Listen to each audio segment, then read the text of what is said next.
주시기 바랍니다. 우리 학생들 같으면 찬찬히 설명해야 하지만 선생님들에게 그렇게 찬찬히 설명하는 것은 오히려 결례일 뿐만 아니라 시간의 낭비가 아닌가 생각합니다. 그래서 어제 말씀드린 대로 서론 부분에 성경의 초석인 모세오경이라는 부분을 여러분들 다 읽어주시길 바라고, 그 다음에 창세기 부분은 51페이지부터 남아 있습니다.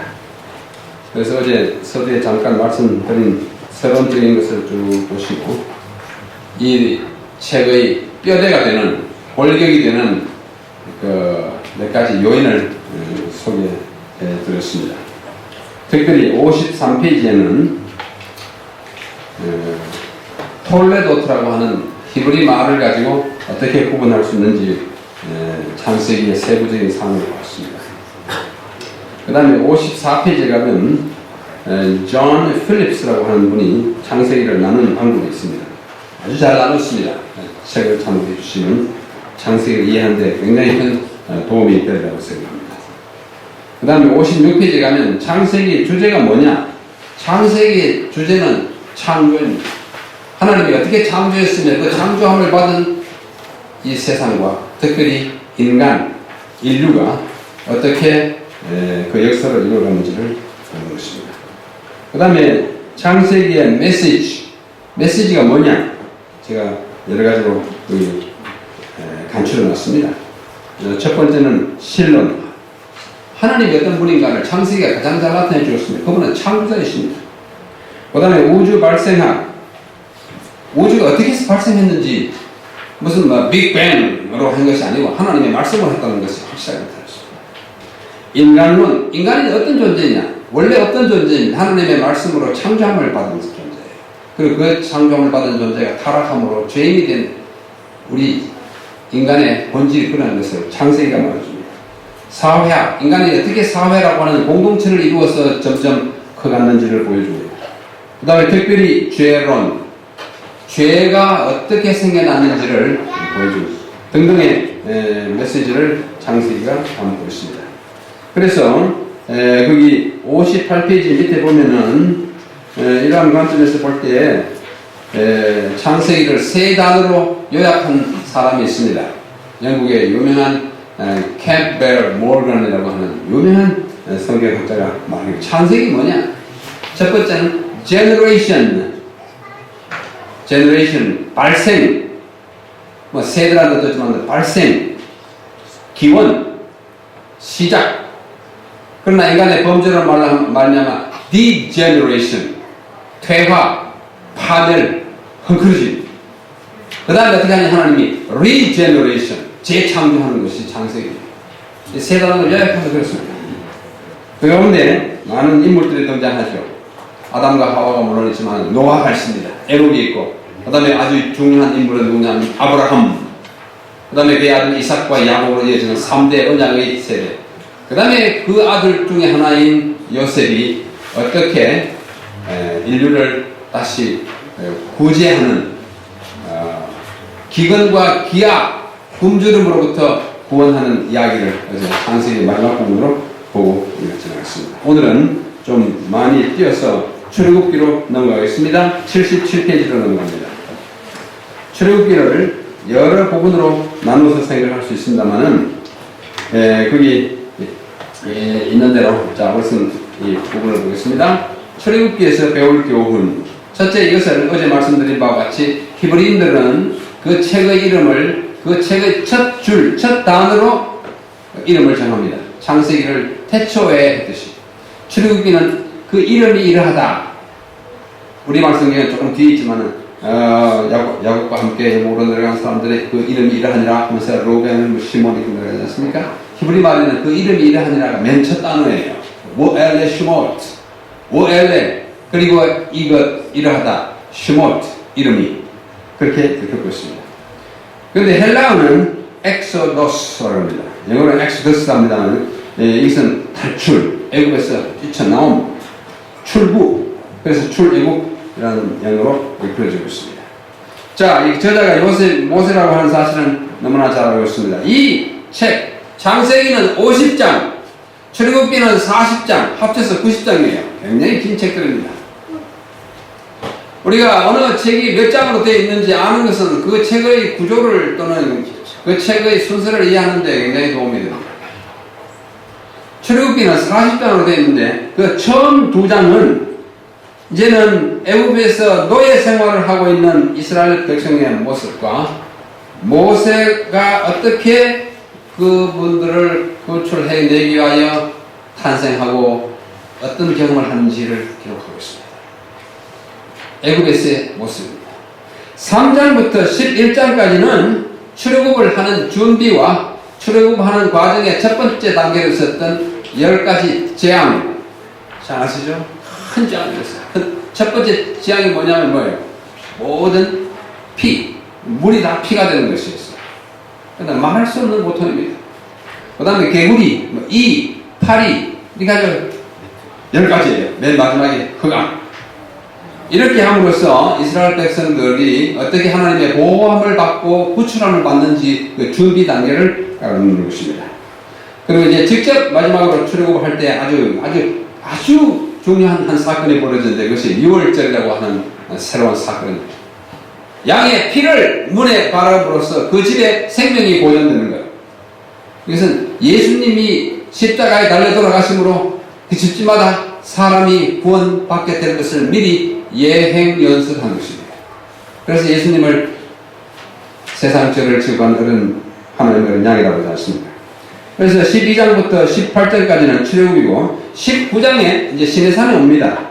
시내산에서 20장에 있는 율법 10계명을 반포하고 24장까지 그에 부수되는 다른 법들을 발표합니다. 25장부터 마지막 40장까지 16장은 성소 건축을 하는 장입니다. 그래서 출애굽기를 아주 중요한 것으로 딱 나눠 생각하면 세 가지입니다. 하나는 모세라고 하는 인물이고, 하나는 십계명을 포함한 율법이고, 또 하나는 마지막 쉽게 했던 성소입니다. 창세기를 generation, degeneration, regeneration 세 단어로 한다면 출애굽기는 뭐예요? 모세와 율법과 성소예요. 그게 다 압축된다고 볼 수 있습니다. 자, 이 나머지 부분들은 이 책에도 있고 또 상식적으로 아시기 때문에 10가지 재앙이 있죠. 피가 되고 개구리가 나고 이 파리 가축에 악질이 생기고 독종이 생기고 우박이 내리고 메뚜기가 나오고 흑암이 나오고 처음 난 것이 죽음으로써 탈출하는 이 10번의 재앙은 이 재앙은 애굽의 신들에게 벌을 내리는 재앙이었습니다. 근데 6월절 어떻게 하는지 다 아십니다. 6월절은 믿음으로 행하는 것이었지 양의 피 자체가 그들을 구원하는 것이 아닙니다. 하나님이 지시하셨으니 그 믿음대로 했더니 사는 것이에요. 오늘날도 마찬가지입니다. 우리가 여기 십자가도 있고 여기도 십자가 있죠? 이 십자가 이게 무엇입니까? 그게 믿음이 없으면 아무것도 아닙니다. 저 형틀에 우리 주님이 이 땅에 오셔서 십자가에 달려 돌아가신 것은 온 인류의 죄를 위한 것이었고 특히 나 자신의 구원을 위한 것이었다는 믿음이 있을 때 십자가는 우리의 구원이 되는 것입니다. 6월절 양도 마찬가지입니다. 그런 믿음으로 해서 그들은 살아나게 되는 것입니다. 이런 과정에 우리는 쭉 이제 12장에 가서 6월절이 있고 13장에 가면 이제 출발하고 14장에 가면 홍해를 건너고 15장에 가면은 홍해를 건넌 다음에 미리암과 온 백성이 나와서 노래를 부르고 구원의 노래를 부르고 16장에 가면 이제 벌써 한 달 돼가지고 양식이 뚝 떨어집니다. 그죠? 양식이 떨어졌어요. 양식이 떨어질 때 하나님께서 어떻게 했습니까? 만나를 내주셨습니다.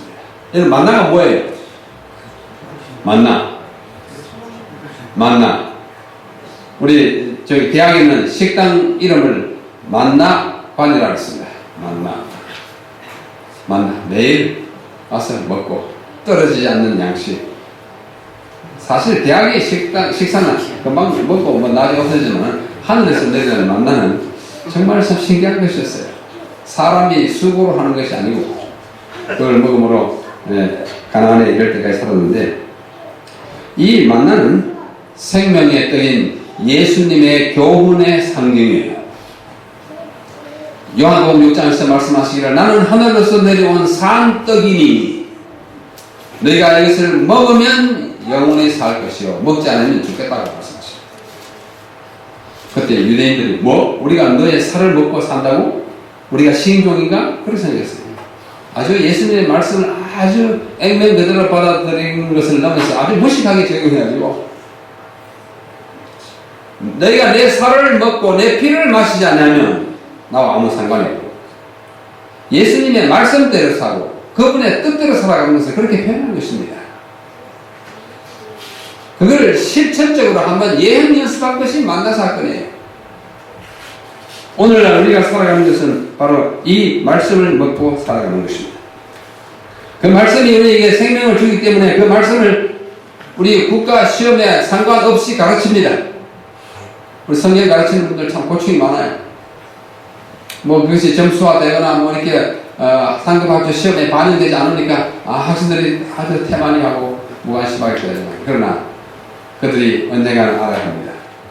그것이 곧 그들에게 영원한 생명이 되는 양식이라는 사실이에요.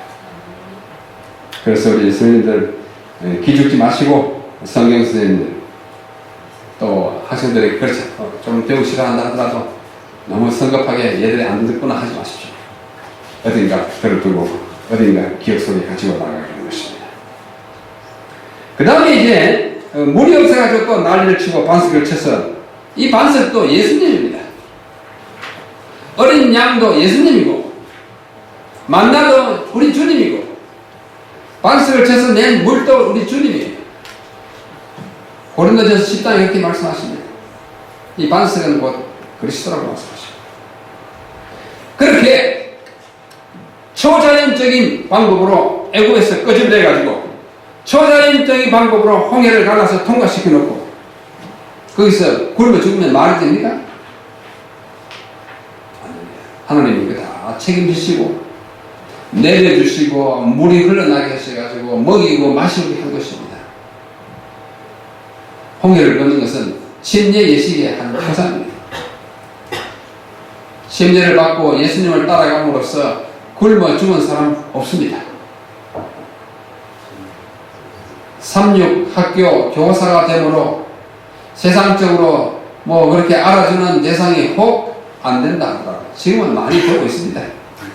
전국에 참 귀족학교라고도 하고 인류학교라고도 하고 정말 특별한 학교라고 하는 삼육학교 참 좋습니다. 저도 여러분들처럼 지금 막 시작한 어떤 선생님들처럼 삼육학교 선생 새로 시작하면 정말 기분 좋겠습니다. 네. 정말 좋겠습니다. 삼육학교 선생은 제일 행복한 선생님. 왜? 생명으로 인도하는 데에 일조하기 때문에요.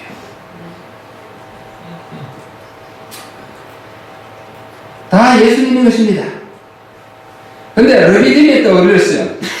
출애굽 17장에 보면 아말렉이라고 하는 족속이 다 가로막고 못 간다! 이 아말렉이 누구냐면은 아브라함까지 거슬러 올라가면 그 밑에 조카들이 나와가지고 생긴 족속이에요.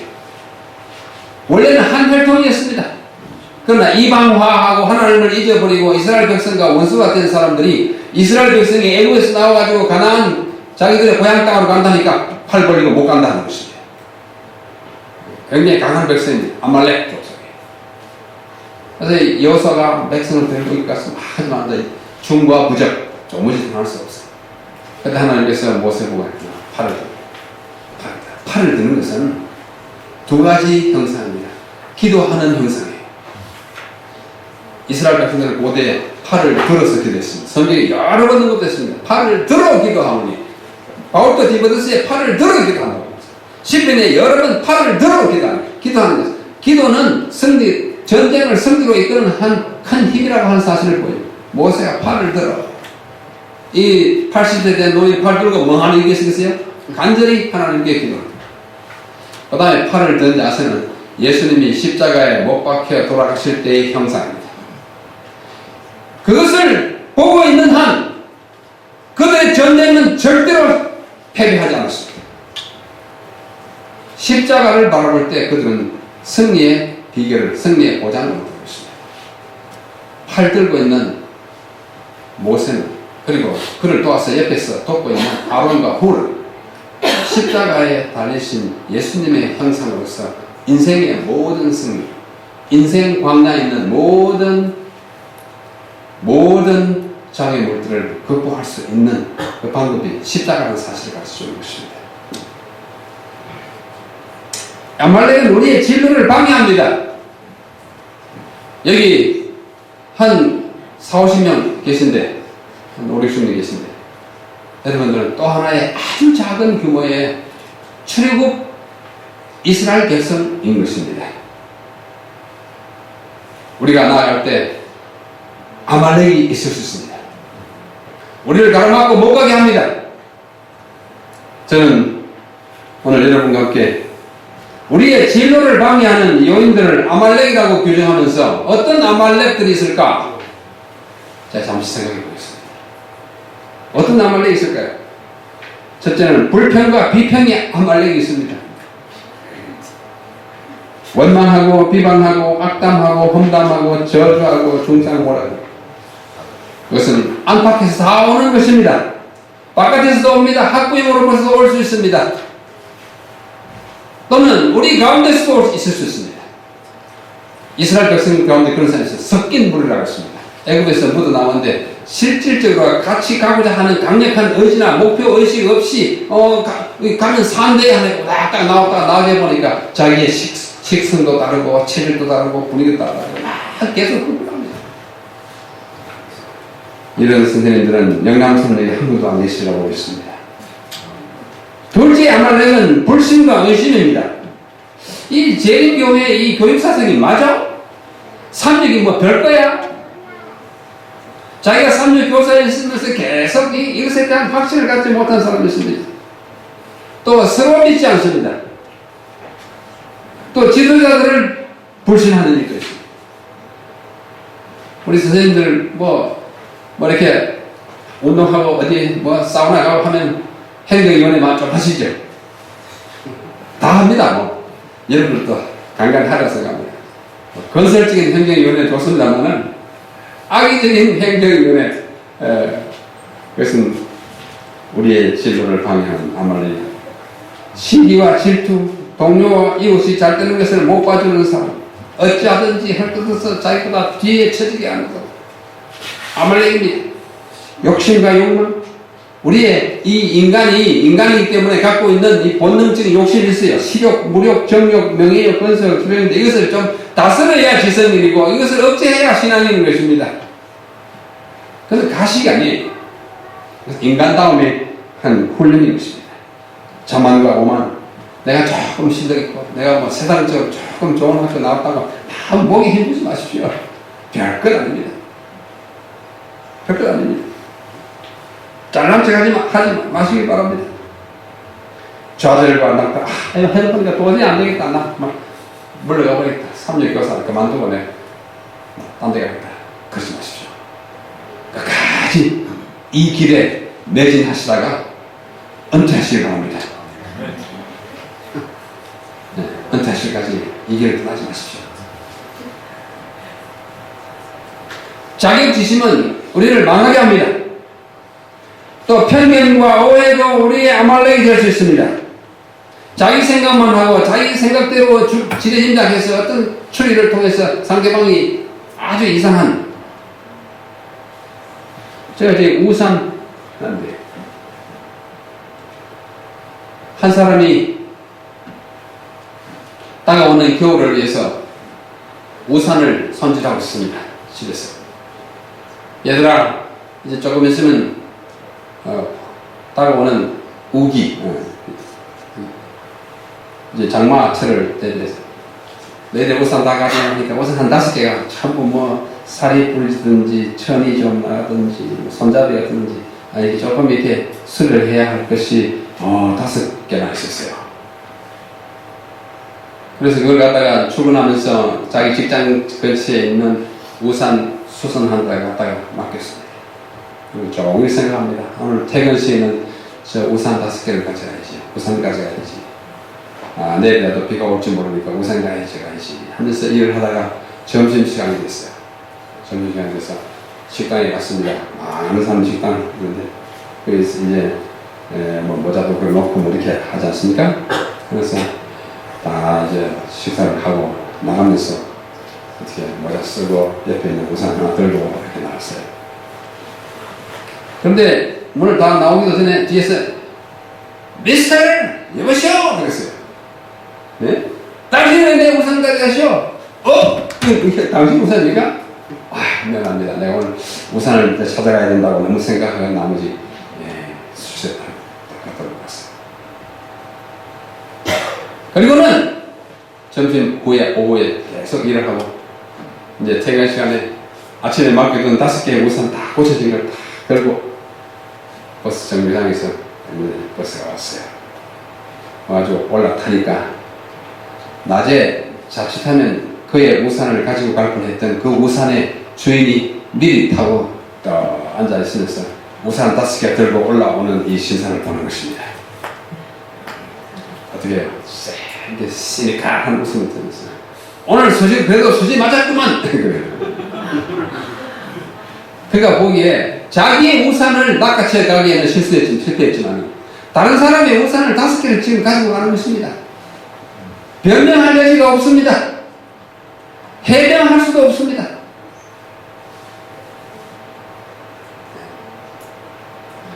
어쩌다가 노래방에서 어떤 선생님이 나온다고 해서 거기서 여행가 부르고 띠까띠까 놀다가 나오는 것은 오해하지 마십시오. 안 그럴 수 있습니다. 갑자기 사람 찾으러 갔다가 나올 수 있습니다. 나를 가르친 한 선생님이 계신데 그분이 영국에서 인턴 할 때 이런 방에서 오후 늦게까지 이걸 이제 다음 안식일에 뭐 할 준비를 하고 있었는데 급하다가 쓰고 있었어요.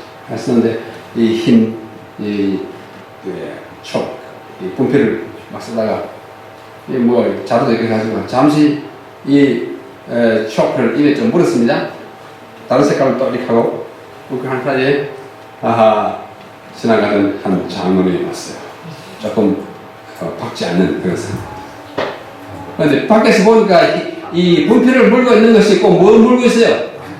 담배잖아요. 그래가지고 이 선생님이 하필 불려가가지고 아주 권위를 치고 오랫동안 그 오해를 받는데 시간이 많습니다. 어떤 사람 보기에는 그가 분명히 담배 피우는 것처럼 보입니다. 그런 오해는 아말렉입니다. 우리 그런 오해, 시시한 오해를 가지고 살아가면 우리 공동체가 앞으로 나갈 수가 없습니다.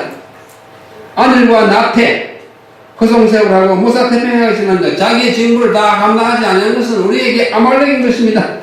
무감각과 무관심, 될 대로 되라, 대무심한. 에이, 월급이나 받아먹고. 아말렉입니다. 독선과 아집, 자기만 옳은 사람이 있어요. 고등교육기관일수록 더 그렇습니다. 여러분들보다는 삼육대학교가 훨씬 더 그렇습니다. 참 딱합니다. 불순종과 비협력, 고의적으로 거부하고 잘 해봐라 하는 태도. 이것은 우리의 출애굽의 진로를 가로막는 일입니다. 책임 회피와 책임 전가, 니나 해.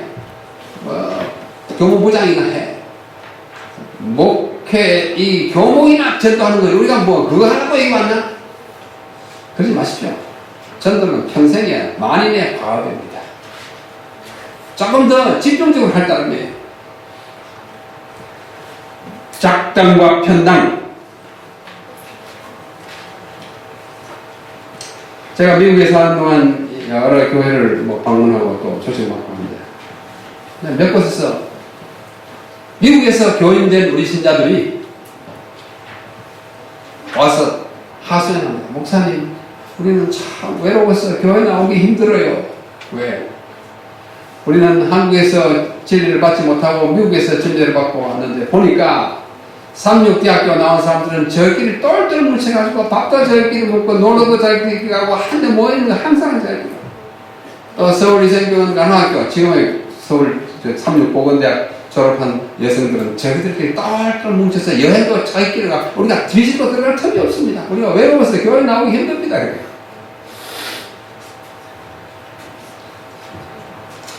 우리 제7간실 예수재림교회 안식학교에는 안식학교 동문 외에 다른 어떤 동문에도 인정하지 않습니다.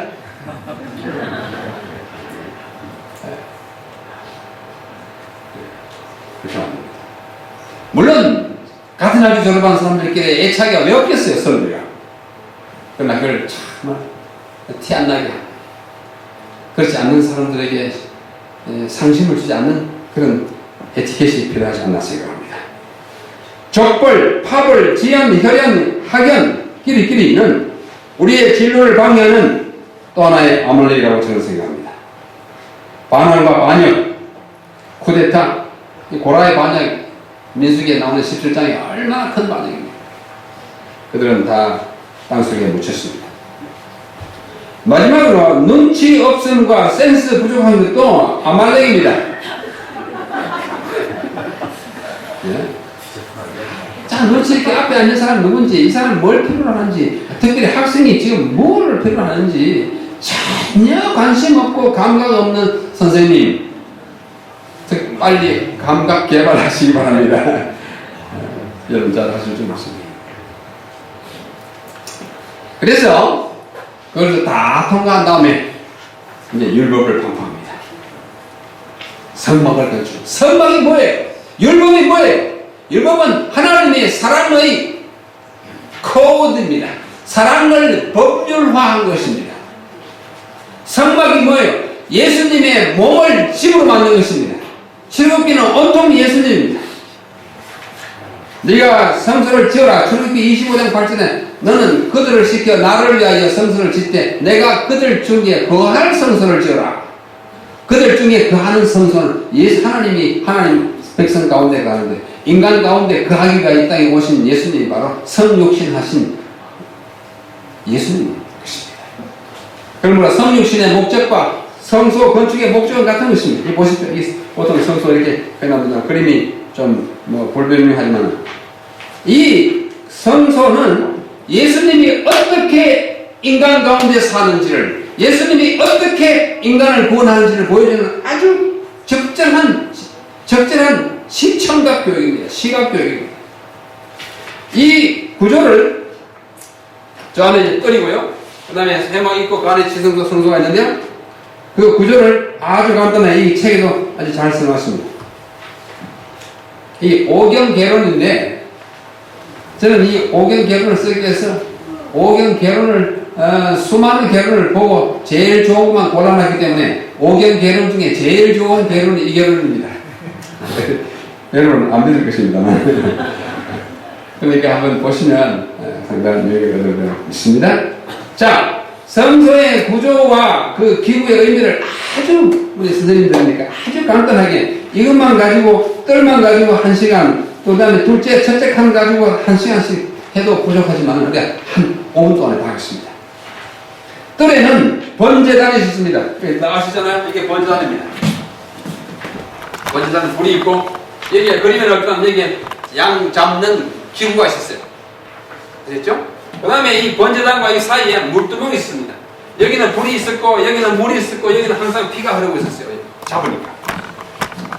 그래서 이 뜰 마당에 있는 번제단과 물두멍과 잡는 곳이 있고 그 다음에 첫째 칸은 들어가면은 등대, 왼쪽에 등대, 오른쪽에 진설병상, 떡상이 있었고 조금 더 앞에 나가면 분향단이 있었고 그 다음에 둘째 칸 지성소에 들어가면은 법궤와 속죄소와 그 위에 그릇이 있었어요. 자, 이것을 살펴보면은 뜰에 있는 번제단에는 불이 있고 불은 태우는 것이고 물두멍에는 물이 있고 물은 씻는 것이고 양 잡는 곳에서는 피가 나는 것입니다. 피는 피 흘림이 없은 적 죄사함이 없는 자 히브리서 9장 22절의 말씀을 따라서 용서, 사함을 보여주는 것입니다. 그러므로 불이 태우고 물이 씻고 피가 사하는 것은 뭘 하느냐? 다 죄를 없애는 것입니다. 죄를 태우고 죄를 씻고 죄를 사하는 거예요. 사하면 뭐가 되느냐? 용서를 받는 것을 우리가 전문적인 신학 용어로 칭의 또는 의인, 인정할 인자. 이 칭의가 이루어지는 것이 바로 뜰이에요. 둘째, 첫째 칸 그 성소에 들어가면은 덩대가 있습니다. 덩대는 항상 불빛이 있습니다. 밝혀줍니다. 그 다음 질설떡 상에는 떡이 있습니다. 떡은 뭐예요? 힘을 주는 떡이에요. 본향단은 항상 향이 타오르는 게 기도예요. 빛과 떡과 향이 비추고 활력을 주고 기도하는 걸 통해서 우리는 하나님 앞으로 점점 더 가까이 나아가는 성숙의 경험을 합니다. 이것을 우리는 성화라고 합니다. 성화라고 해요. 용서를 받고 점점 우리가 변화되어 가는 것입니다. 여러분들은 어디까지 하나님께 나오셨습니까? 이 울타리 밖에 있지 않은 것은 분명합니다. 안에 들어오셔서 뜰에만 맴도시면 용서만 받고 자라지 않는 사람들입니다. 이제 이 점점 성숙해져 가면서 둘째 칸으로 들어가면 거기에 법궤는 율법이고 율법은 통치의 기반이고 속죄소가 있습니다. 속죄소는 우리의 속죄를 이루는 것이에요. 뚜껑이에요. 거기에 그릇들은 하나님의 임재의 영광을 우리에게 보여줍니다. 이것은 점점 더 성숙해서 완숙으로 올라가는 우리의 신앙의 성장 과정의 마지막 부분입니다. 그래서 우리는 그 안에 빛이 환하게 빛나듯이 영광화의 글로리피케이션의 경험을 하게 됩니다. 이것이 성숙 기후가 우리에게 보여주는 의미인 것입니다. 자, 우리가 시간이 없기 때문에 이런 것들을 다 지나가면서 그러면서 제사장이 이제 나타납니다. 제사장은 제사를 드리는 사람들입니다. 구약 당시에는 제사장들만 제사장이지만은 신약 시대 오늘날 우리에게는 여러분과 제가 모든 제사장입니다. 베드로전서 2장 9절에 말씀하시기를 너희는 택하신 족속이요 왕 같은 제사장들이요. 이 너희가 누구냐면 모든 그리스도들을 말합니다. 이 제사장의 자기에는 7가지 있었어요. 레위 지파 출신일 것, 그 중에서도 아론의 후손일 것, 그 다음에 족보의 이름이 반드시 있어야 했고, 그 다음에 구약 당시에는 반드시 남자일 것, 그 다음에 몸과 마음에 흠집이 있거나 팔이 잘리거나 이렇게 하지 않아야 됩니다. 왜? 제사장은 예수님을 대표하는 것이기 때문입니다. 나이가 때로는 30세 또는 20세 성인이어야 했습니다. 예수님이 30세에 공생을 하셨듯이 이 모든 것이 갖춰진 다음에 그는 위임식에 참여한 다음에 집사, 장로, 목사, 안수식 같은 예식을 참여한 다음에 공식적으로 제사장 직분을 들어갔습니다. 이 모든 것들은 오늘날 우리에게는 적용되지 않지만은 그러나 그것의 영적인 의미는 오늘날 우리에게 적용되는 것입니다. 그가 있는 옷이 있었어요. 맨 먼저 있는 것부터 알아요. 백색 예복이 있었고 백색 예복은 여기까지 왔습니다.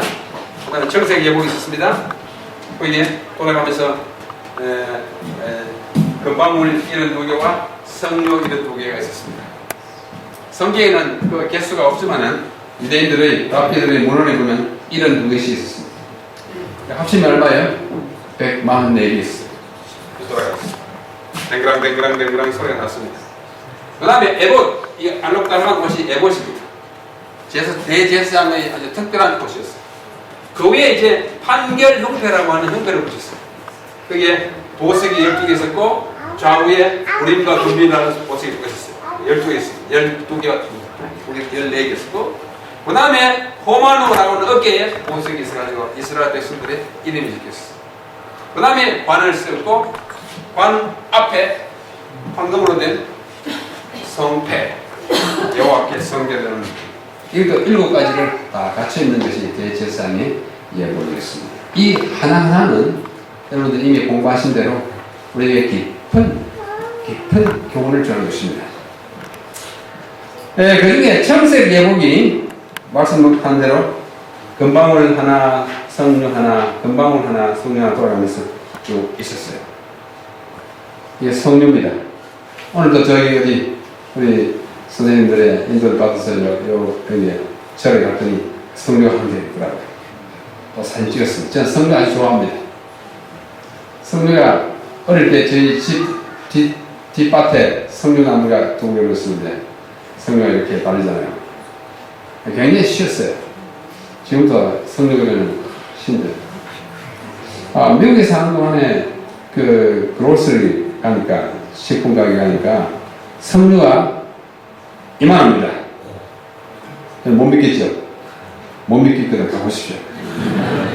어린 나이 머리만 깜짝 놀랐어요. 성류, 보통 요만한데, 요만해요. 이마이. 이걸 하나 샀습니다. 집 와서 그걸 참, 엄마가 좀 웃은 얘기라, 그걸 한 마리 잡듯이 잡았어요.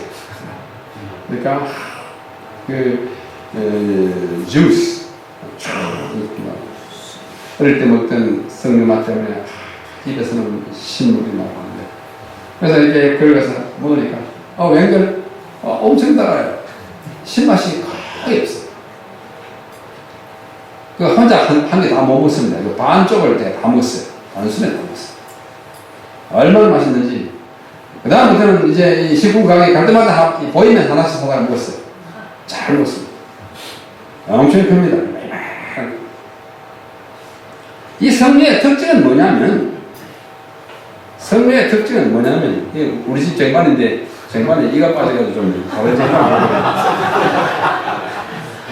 요즘도 제가 석류 잘 먹습니다. 한국에 나오는 석류는 다 이란에서 키웠거든요. 석류의 특징은 뭐냐면, 왜? 알갱이. 이게 딱 벌어지면, 씨가 투명하게 보입니다. 금방 석류의 특징은 씨입니다. 이거 아주 딱 벌어지면,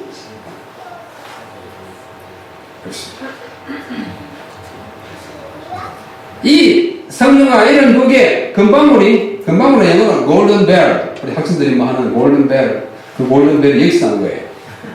골든벨. 이 합치면은 144개인데, 저는 아무리 생각해도 이 144개는 14만 4천과 관련이 있다고 생각이 듭니다. 144개에다 곱하기 1000 하면 14만 4천이에요. 14만 4천이 뭐 하는 사람일까? 금방울 소리 내면서 다니고 석류 씨 퍼치면서 다니는 사람이라고 생각합니다. 금방울 소리는 뭐냐? 그러면 믿음이에요. 믿음의 소리, 믿음의 감동의 소리, 믿음 있는 어떤 종소리를 울리면서 증거하는 삶, 그러면서 석류가 보여주는 같이 씨를 뿌리고 다니는 사람.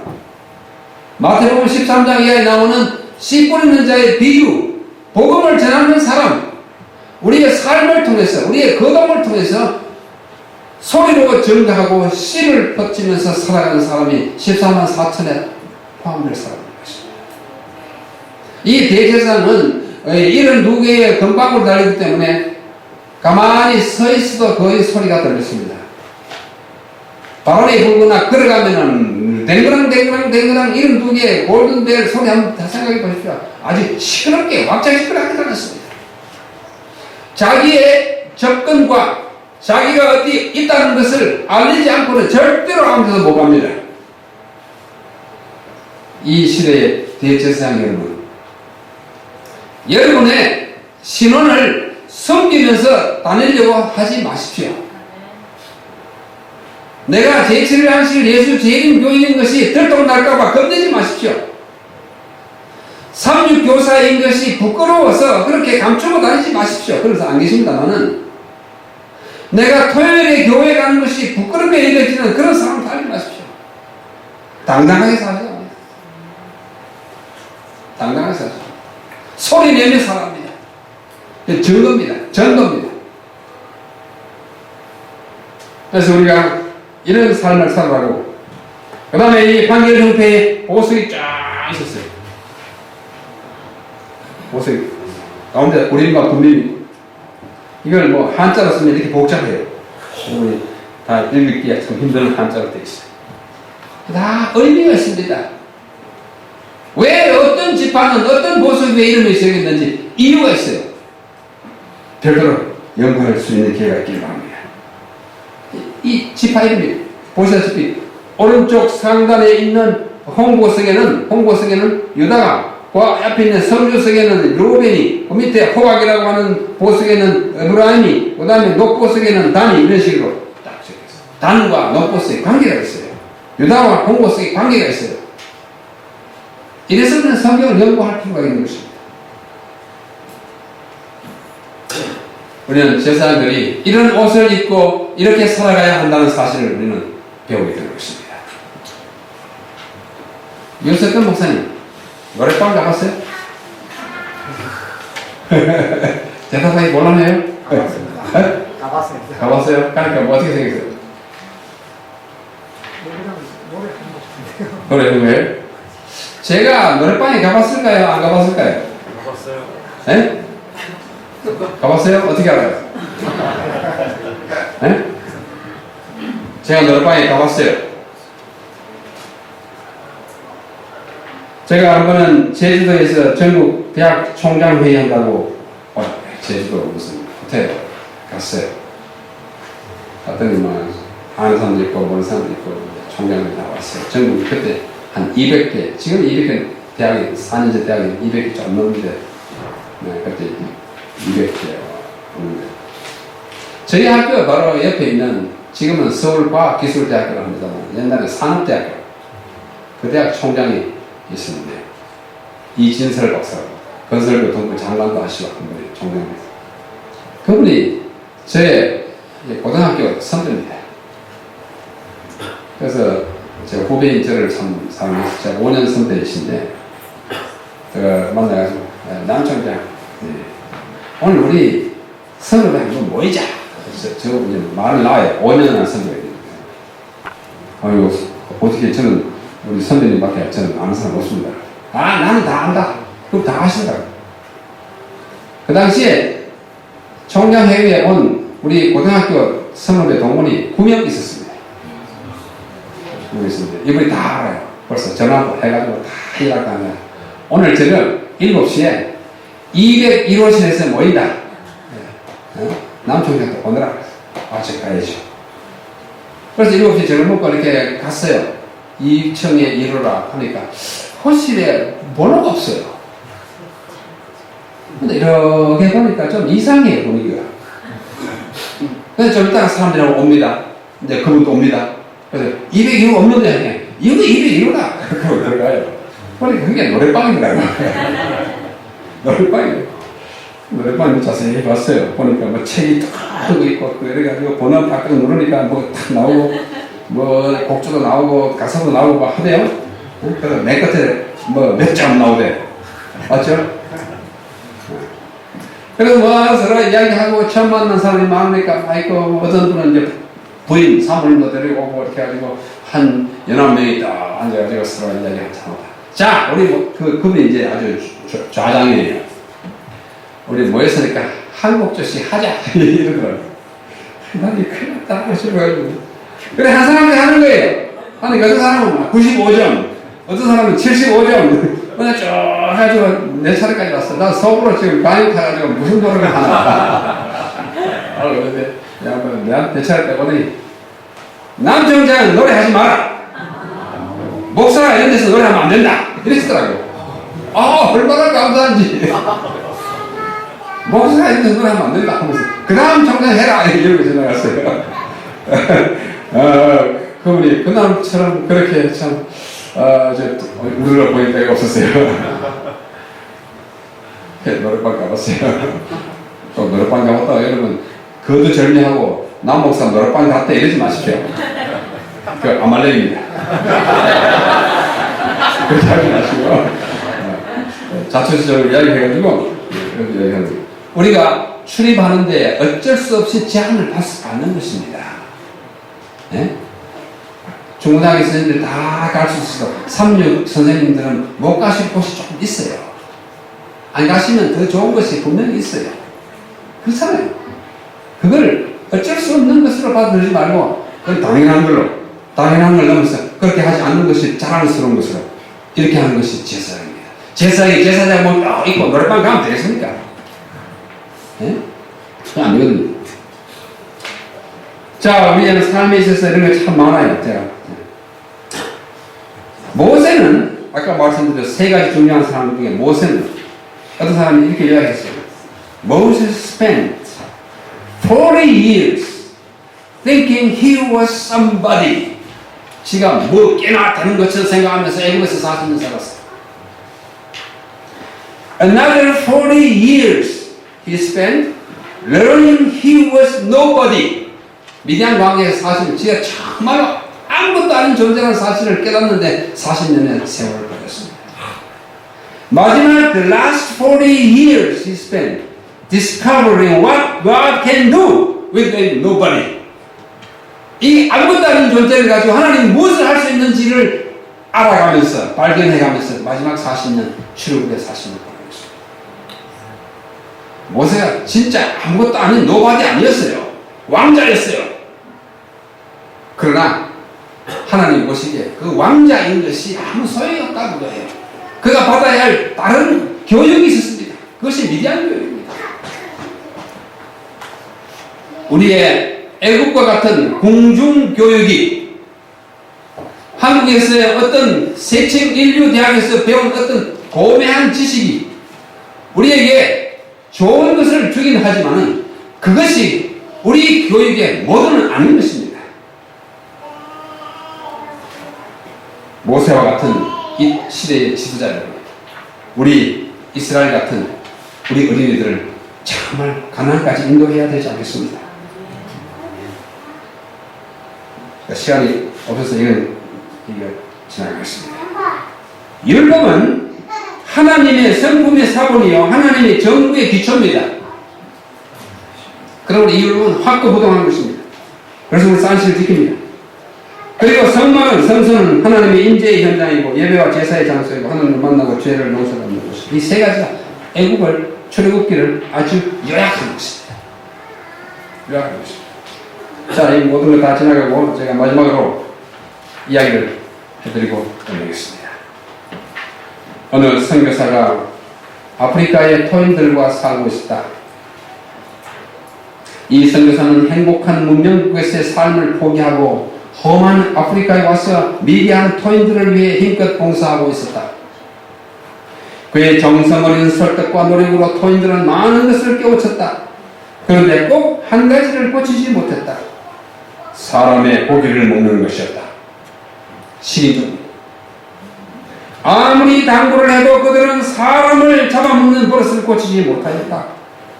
이제 수염도 깎고 세수도 하고 옷도 입고 몸도 가리고 했는데 이 사람 고기 먹는 일을 중단하지 못했어요. 딱 한 번만 더 먹고 다시는 안 먹겠다면서 또 그런 짓을 하곤 하였다. 어느 날 이 선교사는 매우 엄하게 그들을 꾸짖었다. 그러자 식인종들은 정말 딱 한 번만 더 먹고 다시는 그렇게 하지 않겠다고 다짐을 했다. 선교사는 어쩔 수가 없었다. 좋다. 이번에는 정말 마지막이다. 꼭 약속을 지켜야 한다. 내일 새벽에 저 언덕에 처음으로 올라오는 사람이 너희들이 먹을 마지막 사람이다. 이제 다시는 사람을 잡아먹어서는 안 된다. 선교사는 비장하고도 단호하게 말했다. 다음날 새벽에 식인종들은 일찍 일어나 언덕을 향해 활을 겨누었다. 이었고 한 사람의 형체가 나타났다. 그들은 일제히 화살을 날렸다. 여러 개의 화살을 맞고 비명을 지르며 쓰러지는 그 사람을 향하여 식인종들은 환호성을 지르며 달려갔다. 예, 마지막 먹을 사람입니다. 그러나 그들은 크게 후회하지 않을 수가 없었다. 그들을 그토록 헌신적인 사랑으로 돌봐온 선교사가 그들이 쏜 화살에 맞아 피를 흘리며 쓰러져 있었던 것이다. 인간은요, 죄를 그만둘 수 없습니다. 식인종이 사람 고기 먹는 것은. 여러분의 제자들이 말씀 한마디에 완전히 새롭게 거듭나는 학생이 있습니까? 없습니다. 두고 시행착오를 겪고 그러나 끝까지 참으시고 우리 삼육대학교에 한때 머리에 물을 들이고 오는 학생이 있었는데 4가지 색깔입니다. 초록색, 하얀색, 노란색, 빨간색. 남학생. 그 당시 있어요. 그래서 선생님들마다 걱정해요. 저 녀석을 어찌할까? 수업 시간에 있으면 분위기가 자꾸 망치고 애들이 자꾸 빙자하게 뭐 이렇게 하고. 그래, 학생체장이 오셔가지고 저 학생한테 벌 줍시다 그래요. 학생체장. 머리 색깔 때문에 벌 줄 수 있는 그 규칙이 있냐? 규칙은 없지만 저렇게 방치할 수 없습니다. 그러나 규칙 없는 것을 어떻게 벌을 주냐? 좀 더 참고. 그래, 그 학과 선생님이 그를 데리고 가서 밥도 사주고 뭐 했지만, 온갖 회의를 해서 안 돼요. 그러더니 우리가 끝까지 심었어요. 한 번은 어떤 사람이 왔어요. 내가 머리를 참으로 까맣게 물들어가지고 오늘 왔습니다. 그 보라고. 까만 물을 다시 들 때까지 참는 것이 산울교육입니다. 당장에 죽고 사는 문제 아니면 참아줘야 합니다. 그럼 합치를 어떻게 지켜나갑니까? 또 다른 방법이 있습니다. 인내하시고 기도하시고 참으시고 이렇게 해야 우리 모두 가나안까지 잘 도착할 수 있습니다. 우리 존경하는 상립교사를 정말 인내에 초인적인 인내를 다하시고 이 학생들 잘 지도하시고 서로 동료 선후배 간에 정말 경험하시고 우리 행정하시는 우리 교장 교감 선생님들 또 동무부장 그 짐을 지고 있는 것이 정말 무거운 것을 인정해드리고 도와드립니다. 언젠가 여러분이 그 자리에 가면 또 도움을 받게 될 것입니다. 우리 행정자들이 다 하는 게 다 옳아요. 좀 엉터리 있어요. 네? 엉터리 있을 거예요. 엉터리라고 볼까 마음이 안 열리겠어요. 저는 대학에 있으면서 우리 총장님을 한 5번 모셨습니다. 학생 때까지 합치면 거의 10명이에요. 저는 그분들을 무던히 참아드렸습니다. 무던히 용서해드렸습니다. 뭐 금방지게 저런 말 하냐. 금방지게는 아니에요. 빌립보 4장 5절에 말씀하시기를 너희 관용을 모든 사람에게 알게 하라. 주께서 갖고 오시리라. 그 모든 사람이 총장도 포함하다. 그래서 저 같은 사람 덕분에 그분들이 총장 직무 수행 잘했어요. 그러나 제가 총장이 됐을 때 제가 참아드린 것보다도 더 많은 참음을 우리 후배 동료들로부터 제가 받았기에 무사히 5년 임기 채우고 나왔습니다. 고백합니다. 우리 그렇게 해야 정말 아름다운 주의 종전이 된다고 믿습니다. 출애굽의 과정에서 모세와 같으신 분들, 여호수아와 같으신 분들, 우리 인내하시고 팔을 들어드리면서 힘 모아드리고 기도해드리고 또 뒤에 따라오는 우리 학생들 한 사람도 놓치지 말고 끝까지 홍해를 건너 가나안까지 하늘 가나안까지 다 가게 됩니다. 우리가 이 땅에서 3주 교사 했으므로 정말 영광스러운 영원한 나라를 이루어 그렇게 이 땅에서 우리 이곳에서 함께 일하던 그때와 그곳을 추억하면서 우리 하나님께 영광 돌리는 우리 모든 선생님들 다 되시기를 간절히 바랍니다. 아버지 하나님, 우리를 3주 교사로 불러주셔서 진심으로 감사합니다. 오늘 우리는 또 하나의 출애굽을 하고 있사오니 우리의 모세들을 잘 받들게 하시고 우리의 가족들을 우리 사랑하는 학생들을 잘 인도하여 넘어짐이 없이 상처받음이 없이 도중에 이탈하는 사람이 없이 마침내 요단강을 건너게 하여 주시옵소서. 그래야 우리 주님께 나에게 위탁한 영혼이 여기 있다고 바칠 수 있는 주님의 사랑받는 교사들 우리 가족들 다 되도록 축복 베풀어 주시옵소서. 우리를 삼육교사로 불러주신 우리 주님 예수님의 이름으로 간절히 기도합니다.